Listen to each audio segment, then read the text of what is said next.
చదివించుకొని కొద్దిగా ఉన్నత విద్యావంతులు చేద్దామంటే 2000 సంవత్సరం నుంచి ఇప్పటి వరకు 2020 వరకు ఉద్యోగాల నోటిఫికేషన్లో గిరిజనేతరులకు 100% ఏజెన్సీలో గిరిజనులకు మాత్రమే ఉద్యోగాలని చెప్పి 2000 సంవత్సరంలో జీవో నెంబర్ 3 చంద్రబాబు నాయుడు గారు తీసుకొచ్చారు.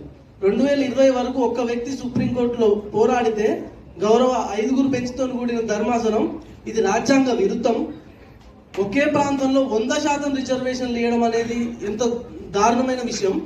ఆ ప్రాంతంలో ఇంకా గిరిజనేతలు ఉన్నారా తన 175 పేజీల జడ్జిమెంట్లో ప్రస్తావిస్తూ ఆ ప్రాంతంలో గిరిజనేతలు ఇంకా ఉన్నారా అక్కడ అనే అంత కన్సర్న్ చూపించిండ్రు. కానీ మన పాలకులకు మాత్రం ఇక్కడ నా ఏజెన్సీలో గిరిజనేతల హక్కులు మాత్రం గుర్తురావు. ఇంకొక అంశం సార్, రాజకీయాలు సార్.